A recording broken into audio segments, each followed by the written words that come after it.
All right, it's time for another retro review. I'm Justin. I'm Jesse. And we're the Podcasting Dead. Thanks so much for joining us as we jump into Season 2, Episode 12. It's called Better Angels. It came out March 11th in 2012, and it was directed by Guy Ferland, and the writers were Glenn Mazzara, who I believe is the showrunner at this point in the show, and Evelyn Riley. Jesse, if you're new to the channel, Jesse has never watched it until now, so she's a very late bloomer in the Walking Dead world, but she's fully immersed into it now, so these episodes she's seeing for the very first time. I've seen them about 1,000 times apiece. But with that said, Jesse, as a longtime Shane hater, how did this episode make you feel? I knew it. I knew it. What? I knew he was going to kill Shane. You knew that's where the roads were leading. Yes. Did you know? Well, I mean, I guess it was kind of a duh thing, but like when he did the whole Randall thing, did you think that's where that was going? Like this was his ultimate plot to kill Rick? No, there were so many layers to that. So no, I didn't see where that was going. But I did think that Shane would be the one to kill Randall. I said that the last episode. You did say that the last episode. You called that, absolutely. Oh my God, never mind. No, I was going to say I was kind of right both ways, but no, because then I said maybe it was going to be Carl, but Carl ended up shooting zombie Shane, which, by the way, like what? What? What? How are they just turning into zombies out of nowhere? That's two people this episode that turn into a zombie with no bite. What's going on? Is it in the air? You're gonna have to find it. I'll give you this. You won't have to wait very long for the answer. Okay. If that makes you feel a little better. Do I find out in this season? Yes. Thank God. Yes. You don't have to wait very long for an explanation on that, because readers of the comics, like, we kind of saw that coming, and I was wondering if they were going that route, and they do. So there's an interesting answer to that. But man, Carl with the pinpoint accuracy, right? Pops Shane, because he pulls the gun on Rick, and at first I was like, dude, that's your dad, and you pointing a gun at him. But I guess we didn't see, like, because if you look at the timing, at first I thought he pulled his gun on Rick. I thought so too. And then saw zombie Shane and just shot him instead. Yeah. But actually, if you watch with the timing, like when Carl pulls the gun up, Rick's like, no, that's when Shane is fully standing up. So that means somewhere in that point, he saw Shane like stumbling and getting up and had pulled his gun at the, so. Well, I didn't know for sure if he was actually pointing the gun at Shane or not. But after I did realize that Shane was up, my brain automatically was like, oh, that's what's going on. Yep. Because I didn't want to think that he was mad at Rick, and gonna shoot him over Shane. You know what's crazy? I mean, I know Shane was like a father figure to him, but still. It's just so crazy that like all of it just came together, because I can't even wrap my brain. I just watched the episode right before I came over here, so I'm still letting it sink in. But like Carl went to Shane about the gun. Right. Gave the gun to Shane and said not to tell his parents. He went to freaking Rick anyway and told Rick and gave the gun to Rick. Rick gives the gun back to Carl, and then Carl ends up saving Rick's life with the gun that Rick wasn't even supposed to know Carl had in the first place, and Shane is the one that gave it to him. And then I never thought of it like that. It is so wild. I never thought about that. You're exactly right. He steals the gun, then Dale dies. He gives it to Shane. Shane gives it back, says, "No, you keep this. Protect yourself." And he's like, "I'm never gonna mess with guns again." And he runs off, and then he gives it to Rick, and then Rick gives it back to Carl, and then Carl saves his life with it and shoots Shane. Yep. Which is the one that he gave the gun to in the first place and said not to tell his parents. And if any of this, if Shane hadn't have told his parents, Carl would not have been able to save Rick's life. Yep, and Rick may have been distracted with Carl standing there and gotten bit by Shane. Yeah. So some interesting behind the scenes, some comic spoilers here, but my God, it's been out for like 100 years. So if you haven't read it by yet, that's your own fault. So in the comics, Shane dies much earlier. Much earlier. He lasted way longer in the show than he did in the comics. In the comics, Carl does kill him, but what's interesting is in the comics, he's not a zombie. Like in the comics, he does something similar. There's no Randall angle in the comics, but he gets him and Rick alone, and then he's like, you ruined everything, and he's about to kill Rick, and then Carl shoots him through the neck. Oh. And he's like, don't hurt my daddy, and he saves Rick. So it's cool how the show, even though they deviate from the comics, how they still tie it all together. Like Carl still shoots Shane, much like he does in the comics. Yep. And in the comics, there's a cool scene where Rick goes back to where they buried Shane, and he makes some comment as he walks off, like basically like F Shane, like, don't get up, don't come back to life again, or I'll shoot, something. But yeah, and actually John Bernthal that plays Shane wanted Zombie Shane to say Rick's name as a zombie. Yeah. And as much as I love John Bernthal, I'm so glad they didn't do that. I think I remember you telling me about this like a long time ago. Yeah, he wanted once he turned into a zombie to like kind of moan Rick as he come to him, and they were like, no, that kind of defeats the whole point of zombies, Yep. You didn't tell me specific people though. I want to point that out. You didn't say it was gonna be Rick. You just said a character. What did you say? Yeah, I do remember you telling me that. Yeah, I'm glad they did. Okay, but like, I have so many questions.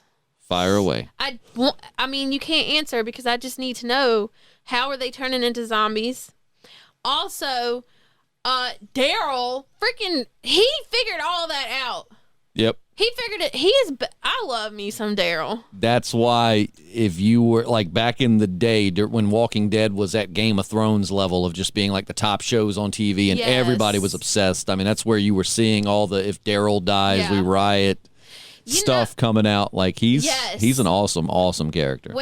As soon as they started out into the woods to find Randall, supposedly because he was still out there, but really Shane had killed him or whatever.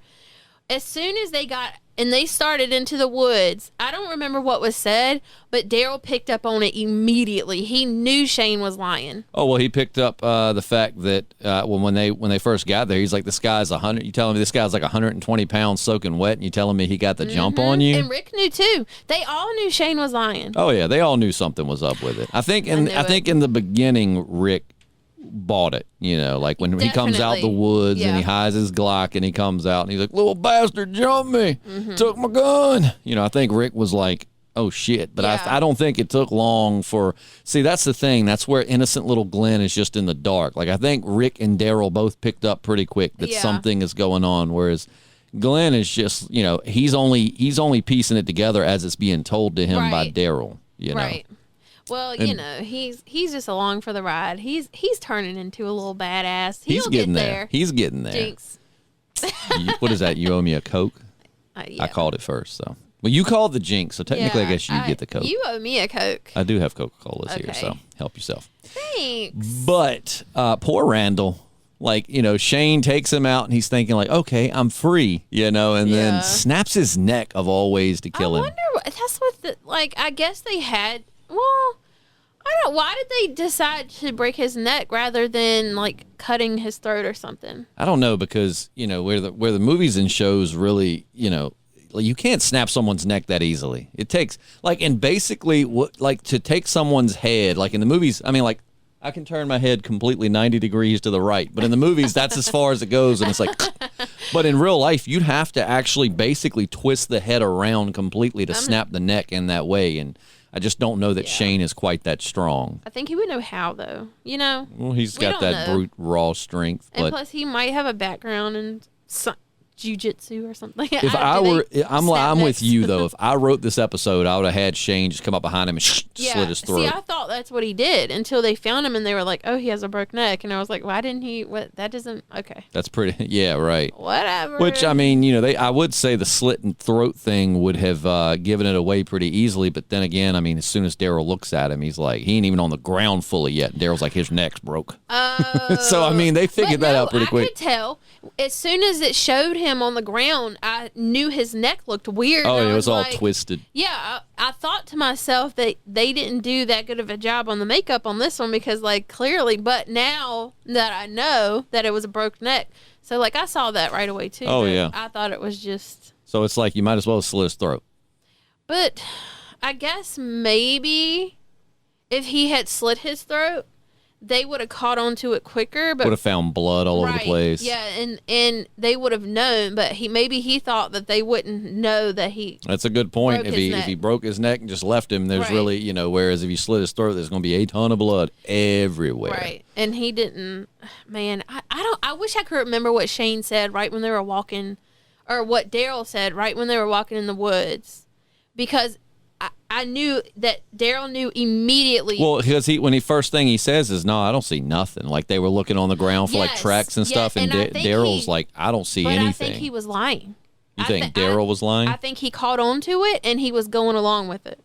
Probably like, "Yo, Shane's a psycho. I'm just trying to get away from him as quick as I can." I mean, the way he said it to me seemed like he had caught on to it and he was just going along with what Shane said while he figured it out by himself. Interesting question I meant to ask you a few episodes back. But so when Daryl and Shane have a little bit of a confrontation in front of that barn and everybody pulls them apart, you know, and Shane's like, "Don't ever put your hand." Who do you think would have won that fight if they would have let him go? Daryl. You think Daryl would have beat Shane? He is savage as fuck. I think that Daryl later would have been able to beat Shane, but I don't know, man. I mean, I know Daryl is savage, but I feel like Shane at this point in the story, I feel like Shane would have taken it to Daryl. I guess Shane is like psycho savage, right? But Daryl is like, I lived through some shit savage. Yeah, so I really don't know. And you're gonna find out more about Daryl. He's definitely been through some shit. Like life has been hard. So I mean, he's hardened by life. But he's my kind of person. I want to take him in under my wing and just fix him. Just hold his head to my bosom and stroke his long, greasy hair and tell him everything will be okay. I wonder what they put in his hair to make it look like that. Probably nothing. I think Norman Reedus' hair just looks like that. Oh. So, you know, I mean, you realistically, they say you're not supposed to wash your hair every day. Yeah. So, you know, some people take that, you know, like they don't even let their hair get wet. So, I mean, it could be days of just not washing your hair to get that look. My hair looks like that when I go a couple days. Oh, I do wash it, but I wash it every other day, but I still get it wet, if that makes sense. Yeah, you know what I mean? I just don't put the same way. I don't put the like conditioner and stuff in it like every other day because they say that pulls like oils and stuff your hair needs. Well, I also use 2 soaps when I take a shower. Because I use like the Old Spice body wash, but then I learned like from those Dr. Squatch ads and I looked it up and it's like they really are detergents. Like they don't have any soap like properties. They don't, at least what I've read, they don't really clean. They just make you smell good. So it's like I take bar soap, you know, and wash to like clean and then that's kind of like the topping. Kind of like cologne, if you will. How can they even sell that? Making myself sound really bougie here. You know what? And this is what the listeners are here for. Yep. Well, I just like to be clean. But anyways, but then again, I do go backpacking, and sometimes we'll go a couple of days without taking any shower, and I'm perfectly fine with it. So I guess if I'm going to shower, I need to be fresh. But anyway, speaking of fresh, something Daryl is not. No. But so, yeah, Shane, how did you feel at the beginning when they were talking about, like, Dale's funeral thing, and then Rick's talking about carrying Randall off? And Shane's like, man, you know what happened to Dale. That's a completely different thing. And it's like, no, that's exactly why he's doing that. Like Shane was not, and Shane betrayed his promise to Dale when you think about it, because he said if everyone decided not to do it, he wouldn't say a word. And at this point, after Dale's death, it was pretty unanimously decided we're going to let him go in honor of Dale. And Shane, he said something. I mean, Shane he has to be in control. He's such a piece of shit. Like, I think it's too because I always wondered, like, what if Shane and Rick would have started the apocalypse together? How different would it be? Because the thing is, you got to realize Shane was in control for a little while. Mm-hmm. You know, was in charge, he came up with the plans, all of that, and then all of a sudden Rick just shows up and completely dethrones him.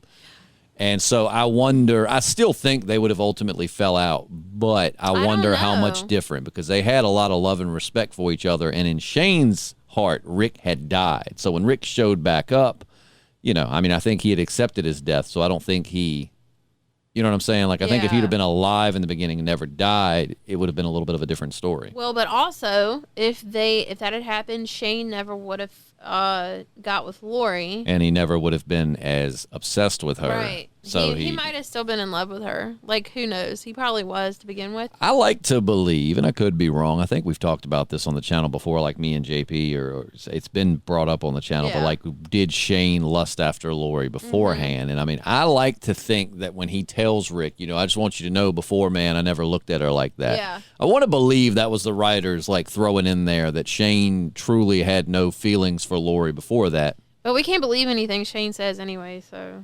I mean, he's not a complete liar. In fact, he's brutally honest. That's why you hate him. Okay, maybe you're Because right. don't get me wrong, he is deceitful at times, but no, I mean, he's kind of both. He's brutally honest, but he definitely has skeletons in his closet. Well, yeah, I don't know. Man, that conversation he had with Rick about, killing Randall or whatever it is they were talking about. Dude, you can tell that Shane is getting to Rick at that point. And Rick is kind of questioning his own decisions. And that's Shane's whole thing. And Rick is like really trying hard to stand by him being the decision maker and being able to make the right decisions. And Shane like stepping back. But like you can tell that Shane is getting to Rick. Oh, he's getting in his head. Right.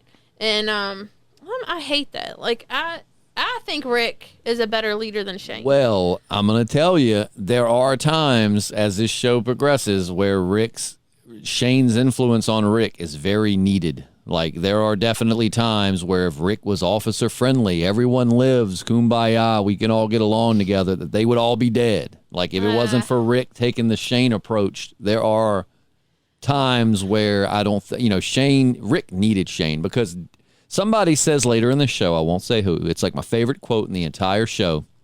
They're talking about people that have died. Okay. And he or she talks about how in life, Definitely a he. everyone we know changes us. They become a part of us. Yeah. Me knowing you, there's certain things about you that, changed my personality.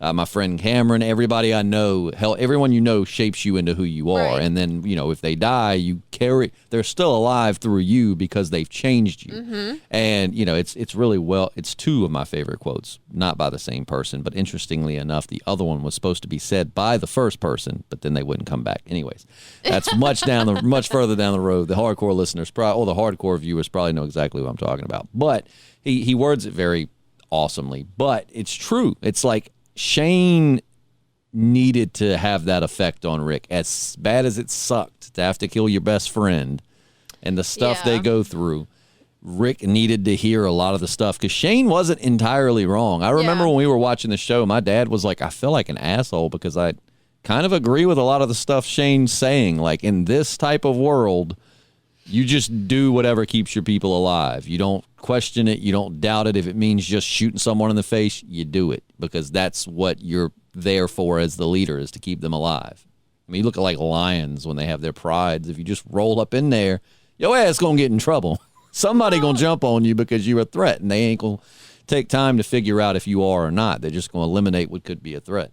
I agree, but Shane, he makes a lot of of the worst decisions. Shane made sense in a lot of his thoughts on how to handle being the leader in an apocalypse. Where Shane faltered was letting his own desires cloud his judgment. You know what I'm saying? Yeah. Like, because you're not doing anybody a favor if you kill Rick. No. At all. If anything, you're hurting the group. No, yeah, absolutely. And not only are you hurting the group, you're hurting the two people that you claim that you care the most about, which is Lori and Carl. Oh, yeah. And he's just he just takes it too far, man. I think by the time he was about to kill Rick, Shane had just lost his sanity. Yeah, like, I you think could it tell just he looked snapped. crazy. Oh yeah, and that's why I say John Bernthal's such a good actor. He did really a is. really good job at just looking completely over the edge. Yes. Like he's a great actor. He's got a good podcast out now too. Does he? John Bernthal. He talks to like all kinds of celebrities and stuff. I think you told me this, and I meant to look it up. It's really good. It's really good. I'm gonna get on that. Definitely check it out. What's it called? I don't know. Just on, look up John Justin. Bernthal podcast. Okay. I've watched like the Shia LaBeouf one. I've watched where he had Lori recently on there. So he's got some, and they talk about like Walking Dead drama and stuff like that. Cool. But so what did you think about Lori going down to the windmill when Shane was, like gonna build that little platform or whatever? Yeah. Do you think that conversation she had with him like just really it made his mind up for him? I think so. And when it was happening, I thought it was going to be the opposite effect. Like he was going to finally calm down? Yes. I thought that this is just what he wanted to hear all along. That she appreciates him and she's sorry for how she treated him or whatever it is. Like he finally gets validation in her eyes. And that she really doesn't know whose baby this is. Like she's just like everything that he has been wanting to hear, she said it. And I thought that was going to calm him down and it would make him happy and he would stop being so mad at the world. But like, dude, he's psycho, man. Oh, he's completely psycho. A lot of people see Lori at this point in the show. There were a lot of Lori haters. At this point in the show, I didn't hate Lori. I'm like, dude, I know it's we see it from the outside, so it's so easy to judge. But when you really put yourself in those situations, like she's in a really weird situation that she did put herself in, but not for bad reasons. Right. She didn't cheat on her husband with this guy, and it's like she thought her husband was dead. You don't know anybody. You're gonna die any day. Here's someone familiar. Of course, you're gonna grow close and romantic. Yeah. So like, I don't feel like she was wrong for banging Shane. And I think that like when she had that conversation with him, a lot of people hated her and blamed her for Shane going over the edge. And like maybe that conversation did put him over the edge, but I don't think it was anything wrong with it. Like she was down there just trying to make peace and to give him the validation he needed and to let him know, like you said, I appreciate you. You kept us alive. Yeah. I'm sorry for the way I've been treating you. But whereas a normal person would have taken that as, okay, that's what I needed to hear. For Shane, it was, okay, it's like I don't know if you know the story of Catcher and the Catcher in the Rye and the guy that killed John Lennon, but like he swore that book told him to kill John Lennon. No, but it's like Shane hears it and it's like as she's talking, it's like he's hearing you need to kill Rick so we can be together forever. Yeah, exactly. Yeah, no, I don't hate Lori at all. Yet, I mean, I know you said people start hating her, but you will by the end of this season. She's definitely gonna do something this season that's gonna make you be like, Lori. What did you said the last podcast you said that I think Andrea was gonna say something that was just so stupid, and I can't. When they're walking back from when they're moving stuff into the house and all of that, and Andrea, like Rick's like, can you keep an eye on Shane? And she's like, you want me to babysit? And he was like, I just need to make sure this place doesn't go, crazy every time I leave. And she's like, well, maybe you should stop leaving. Shut up, Andrea. Yeah. It's not like he's going out with the boys having beers or clubbing. If he goes out, it's clearly something for the group. I mean, if anything, it's like, yes, he's leaving his wife and kid, but he's putting himself out there to protect everybody. Exactly. So shut up. At one point, I did say, shut the fuck up, Andrea, but I can't remember at what point it was.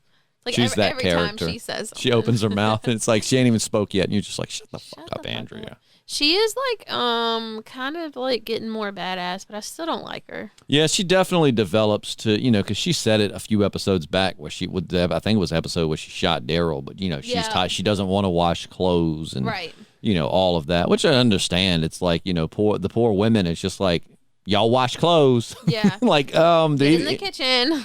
Do any of y'all know how to shoot? Do you want to learn how to shoot? I mean, you might be washing clothes when some zombies roll up. I need to make sure everybody knows how to defend themselves. You need to learn how to pop that towel. Yeah. Make sure it's wet. The zombie be like, pow, pow. I could probably kill a zombie with a popping towel. I had a lot of practice. Oh, have you? At the pool when I was a teenager, yeah. Yeah. My dad was really good at that. It hurt. Yeah. What was it? Me and Caitlin were like having they won't want a wet towel, but we were like popping clothes, and it was either she or I. One of us got the other one. Like I'm talking good. Like when it popped, it said bow. It said bow. We didn't bleed, but there was some swelling. I can't remember which one because we both hit each other, but it was like one of us really. She probably got you good, and your brain just won't let you remember it. That's that it. way. Yeah, it's my male brain. Yes, I can't lose to a woman. but I probably did. Yeah. But no, so now Shane is dead. How did you like that? I love the way at the end of this episode, I love it, how they show all the zombies in the woods. You hear the gunshot, and then this music right here starts building up, and it's showing you all these zombies and how close they are to Carl and Rick. I almost had to take one of my anxiety pills after that. I love that. The build up, the suspense. Now, what do you... It took everything in me not to keep watching to the next episode because I really didn't want to know before I came to this podcast what happened next. How do you think that is going to play out? I mean, you've got a ton of zombies right there next to them. I do not know. I don't know. Well, maybe they'll just all jump in a car, the multiple cars, and drive away. And they're going to have to find somewhere else to go, which really sucks because Herschel just said, y'all can come stay in my house. Yep. They just got to stay in the house. And Lori got herself a sweet bed, too. Right? Herschel's going to sleep on the couch. I mean, good for him, though. He should let her sleep What in a bed. gentleman. He is a gentleman. You'll notice, too, Oh a my shift God. in tone. Can I stop you just for a second? Sure. I just had a flashback to my dream last night that somebody was having a baby and it was a boy and they wanted something. They wanted me to help them name it. And one of the names I came up with was Gentleman. Like to name your child Gentleman. Another one I came up with was Flurry. Another one I came up with was Stassi. There's too much pressure on the name Gentleman because then he could grow up to be an asshole. Well, you never know, but that just gave me like it would be confusing too. Somebody would be like reporting him for like sexual harassment or something, and they'd be like, "He was talking real dirty." Who? The gentleman. The gentleman. So was he? Who is he? He's a gentleman. Gentleman. Is he a gentleman or is he an asshole? I'm so confused. But anyway. No, so it's like all of these zombies are coming, and it's like now you'll notice a shift because in the comics Herschel was just kind of an asshole. Like how Herschel was just like in the show. I'm not gonna say he was a full on asshole, but he definitely had his moments where you're like, man, what a crotchety old man. Like how he didn't want to let him stay and all of that. And you're going to notice, so Dale was supposed to be the moral compass for the show, the one that would stop him in the tracks and be like, yo, what we're doing is wrong. Well, then, the guy that played him wanted to leave the show, so they had to kill him off. And if you notice, just in this one episode, they did it quick. Like Herschel goes from being the crotchety old man. And I mean, I guess there was some slow development there, but like now he's kind of the moral compass. Yeah. Like the way he's being a gentleman. And you can have the bed. I'll take the couch. You're pregnant. I can't sleep knowing a pregnant woman's having to sleep on a couch and all of this. And poor sweet T-Dog's just there like, if y'all can't decide, I'll take it. He was just joking. Nah, I think he was like, yo, I mean, I feel you, but if y'all are doing debate on this, I'd be happy to have a bed. Can you imagine they haven't slept in beds? I know. And we take that so for granted. Like they've been sleeping like in an RV or on the ground or in a tent. How long has the zombie apocalypse been going on at this point? That's debatable. Like even answering that, there's going to be tons of people like, nope, you're wrong. Blah, blah, blah. Well, but in my mind, comments, like a month or two, I'd say. Like, well, yeah, because again, this is debatable. But, everything I've read pointed to Rick was in a coma for about a month. Oh, yeah, we've been over this. So then he wakes up about a month into the apocalypse. And then, it's been maybe a few weeks after he woke up. I feel like they're getting around to like closer to the 2-month mark. Okay. But again, I can already hear them like in the comment section just typing away. Yeah, somebody actually did bring this up in the comments because we've talked about this before. Oh, yeah. They at don't, the beginning. Because people look so much for realism too. They'll be like, well, there's no way he could have. It's a show. It's a show. It's and a comic. It's a zombie apocalypse. It's not real. Yep. Dude, anyway. But no, it's all of these zombies are headed right for the farm. So, okay. Also, when I saw all those zombies in my head, I was like, okay, so since we've had 2 people become zombies who didn't get bit by zombies, so now are all the dead people in the world just getting up and they're zombies, so there's like extra zombies? Could be. I can't remember the number, so I'm probably wrong on this, but I remember once upon a time they asked Robert Kirkman like how many zombies are in this world. And there was a number 5 in there, so I can't remember if he said there's 5,000 zombies for every living person or if it was like there are 500,000 zombies for, because that's That's the thing. As they get more experienced in zombie killing gets easier. So the threat has to be large numbers of them. Because, I mean, you really, truly stop and think about it. Even these zombies, even though they're fresh and they're, because you got to think, man, like stabbing something in the head hard enough to pierce through their brain is not super easy. It's hard enough to pierce through their skull. Oh, yeah. I mean, the That's skulls, crazy. and then they'll stab them right on the top of the head, which I Right. think this, like the front of your, like that's supposed to be the strongest part of the skull. The temple's the weakest, but like all of this is meant to protect the brain. And skulls, one thing I think they get wrong in this show, biologically speaking, is that like your bones don't rot and become like soft. Because think about when they True. find bodies, they may get a little more brittle, Yeah. but like they don't just rot and become soft.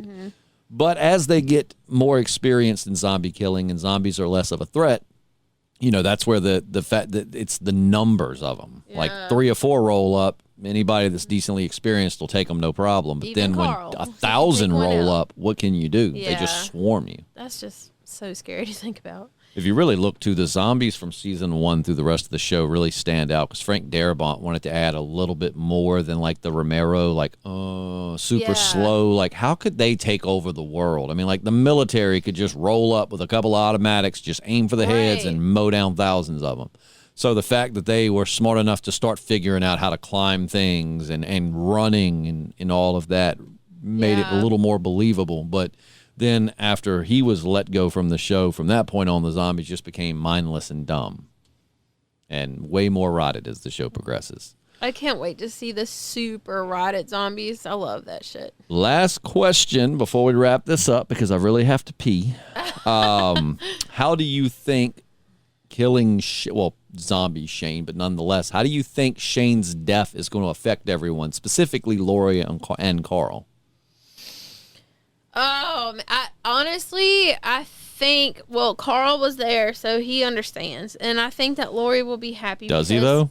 Did Carl? Do you think Carl saw the whole interaction? You Because know he didn't show what? up till the end. I wonder if Carl even knew that Shane was a zombie when he killed him. That's a good question. Well, he had to have.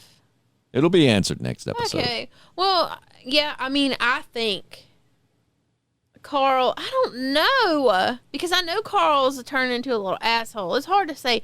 I can't put myself in a 10-year-old brain because they just aren't logical. No, they're not. They No. don't have life experience yet. But I think Lori is going to get a straight up hard on for Rick after knowing. You think so? You I think she's think just going to be so. like, that's my man. Yes. Oh, Rick, tell me how you did it again. Then I snuck behind my back and I grabbed my pocket knife. She's like, oh, Rick, take me. No, I feel I had a range of emotions when it happened because I was really happy that Shane died and that Rick was the one able to do it because Shane acted like Rick couldn't do that. Couldn't, like, yeah, But also, I really hate that Rick had to do that, and you could tell it like fucking killed him to do that to Shane. Oh, yeah. Oh, yeah. So So- slick of him, though. Like, It watch really my hand. was. And then if you really Yeah. pay attention, you can see his hands slowly moving behind Yeah. his back to grab his pocket I knew knife. he had a and plan. I knew he had a plan. Rick's very crafty and cunning. He is. I love him. And like okay, so I was watching this show at someone else's house, and they had gotten like way into like the up top amounts of seasons or whatever. It was like way past where I'm at, and I got a glimpse at Rick, and he be looking fine. Jesse, you don't get to look at future episodes. I didn't do it on purpose. But Rick does become like a man. Yes. Like he's got the beard and the hair, and he gets a little more, He got a stout. He got a little color to him. Oh yeah, gets a little tan. Oh Yeah. yeah. Rick's the Jason Momoa of the apocalypse. He's just the you- man. you took Even it too men. far. I wouldn't say all that now. Oh no, you just wait. All right. What do you like about Jason Momoa? He looks dirty sometimes. Rick also will be looking dirty in Okay, future but- seasons. I don't know. I like Jason Momoa has long hair. Rick He has long hair. I do like his long hair. I like how dark he is and that Right. he has light colored eyes. All of those things apply to Rick. Rick has blue eyes. He's not dark. Right now, he's white as all get out. But I'm saying in future seasons, he's going to be like a Okay. short little Jason Momoa Well- because I think Andrew Lincoln's only like 5'10". Does he have So a scar on his face? Because I like that too. I don't know, but I tell you, a character will have a scar on their face. Two characters actually. Merle, I don't know. We'll have to see. Lori. Oh, can't tell you. Herschel. Can't tell you. All the zombies. Every one of them. They're so hot. But that's going to wrap it up for this podcast. We will be back on Friday to cover, because we don't have much more left of this season, and you'll be into season 3, which again is like prime Walking Dead, back when it was just killing it. Everybody was obsessed with it, and I am super excited. So also, we're going to make a video about it, but I want to give them a shout out because we've got an affiliate link that will officially be a part of the channel, and it's Movie Palette, and they take like your favorite films, they look at the film rolls and get the colors, and then they mash them all into this really cool little art piece. So they sent me a free Fight Club piece of art that they did. It's absolutely beautiful. We'll do a video on it, but shout out to them. Before we even start throwing the links in there, just go to moviepalette.com and see what they have to offer. Your favorite movie, they've got a cool art piece for it. Yeah. It's really unique and different. That's what I think I like about it. I do love it because you got a Fight Club one, and when I look at it, I get Fight Club vibes. Oh, yeah. That's what they go for. Yep. I looked it up. They have like The Lion King, any movie you can think of. I want to do Alice in Wonderland. They have that too. So any that you like. Just see it? Yeah, you can just go to the website and search it. Oh, that's Search so your cool. favorite movie and see what it looks like. I'm about to go hit that up.